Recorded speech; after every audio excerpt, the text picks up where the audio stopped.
Hey, welcome to another radio video, and this is I'll be posting a few videos of my QSL collection that I'm kind of digitizing in a unique way, putting these videos online, commenting a little bit on the cards that I have.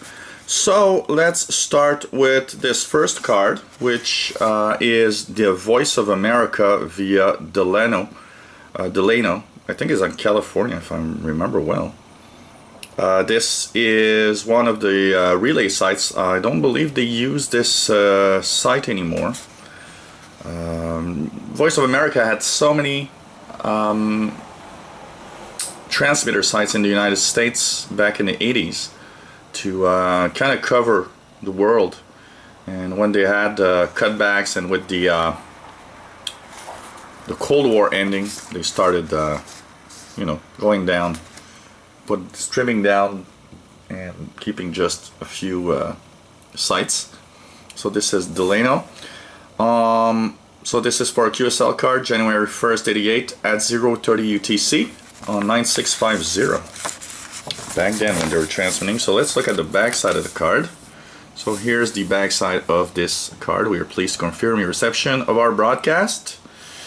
Continue to enjoy our programs. So this is a nice little QSL card. I believe this is actually the first QSL card I've ever received from Voice of America back then.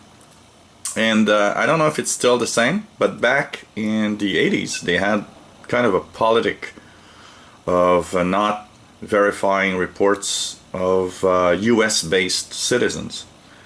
So I don't know if it's true or not, but I remember hearing something like that. So this is Voice of America with the Delano relay. Then a QSL card from one of my favorite stations back in the of all time actually on shortwave, HCJB in Quito, Ecuador. What's unique about HCJB, and yes, they were technically a religious broadcaster because that's the basic idea behind HCJB. But HCJB was a powerhouse signal in North America back then, and it also was a station that had interesting programs because instead of having, like 24-hour-a-day Jesus type programs, they would have lots of regular programming with, a little 4 or 5 minute feature on God, and they would kind of integrate that in a unique way of having a nice program. So I remember some of the programs that were really cool from HCJB. Musical Mailbag, I really enjoyed that, listening to Ecuadorian music. And they were also Musical Mailbag, also they were often eating stuff, like cookies, and someone would bring along food and they would discuss that food. And in the middle, well, they would put like a 5 or 10 minute Jesus capsule. DX Party Line, the first DX program I've ever heard in my life, I believe, which was a very, very interesting program talking about shortwave. I think it's Glenn Hauser that once mentioned that. No, I remember. It's from the Canadian International DX Club, CIDX, that I was a member. One of the presidents, Sheldon Harvey, would mention that actually all of the DX tips, a lot of the DX tips on those stations, on the DX Party Line, would be of evangelical stations. And back then I didn't really figure it out much, but afterwards, by thinking, yeah, it is true.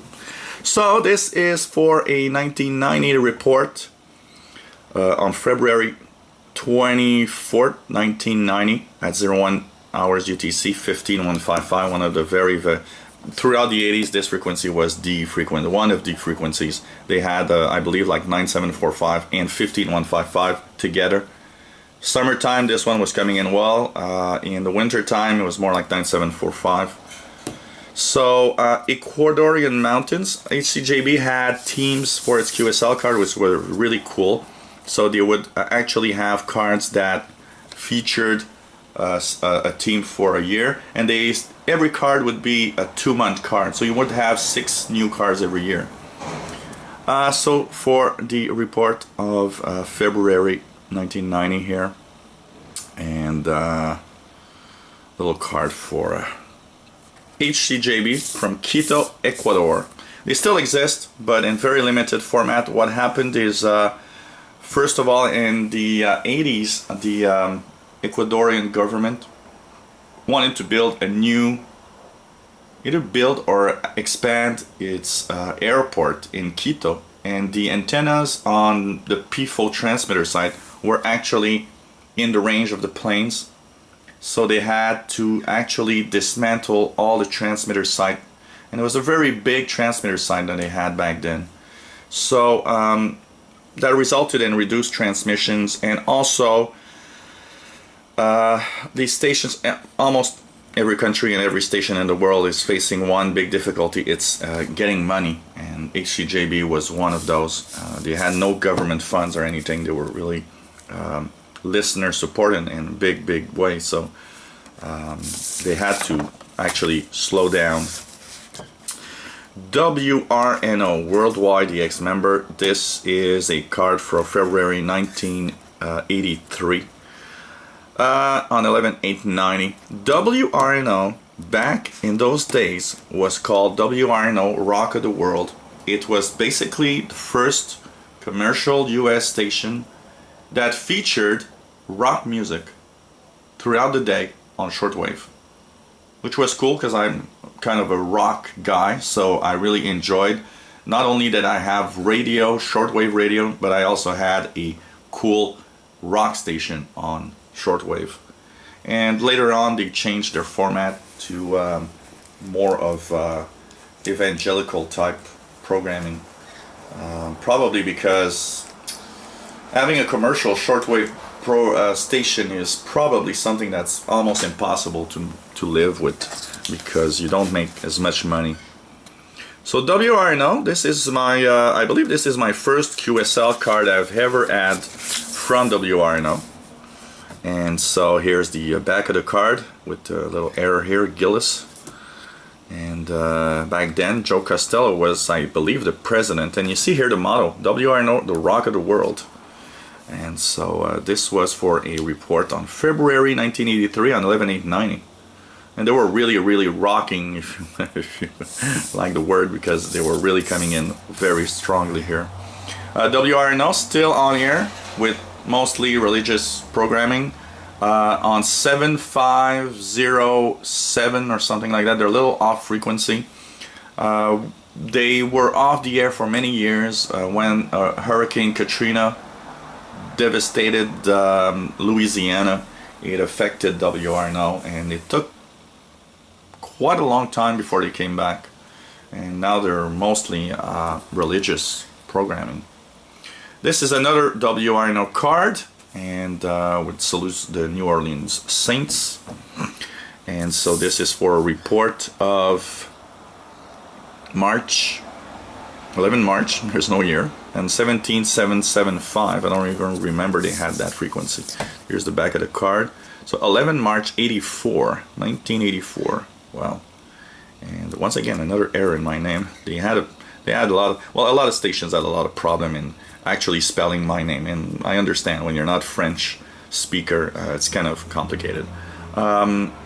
So this is the Rock of the World for a report of March 1984. I was a big QSLer back then. I would actually write stations often and give some program detail, talk a bit about the programs and ask QSLs. I was really a big QSL fan. So this is the 4 QSLs in this video. Hope you enjoy the videos and they don't annoy you too much, because I'm gonna put online a lot of videos of my QSL collection, and with lots of, you know, talk of little stories behind everything. So hope you enjoy, and maybe it gives you you want a QSL now, and you see these cards and you say, wow, I like that. And so maybe a video about how to QSL would be nice. I think I've never done one, so that could be nice. explaining how to QSL and how to QSL correctly also. World has changed. I think we have to make an effort to not just ask for a QSL card, but help the station give details and talk about their programming. Show them that you're listening, that you're not just a QSL hog. I was more of a QSL hog back then. Now today I'm more of a program listener, and it probably goes with age.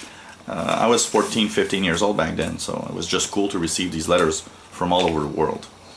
So thanks for watching, 73.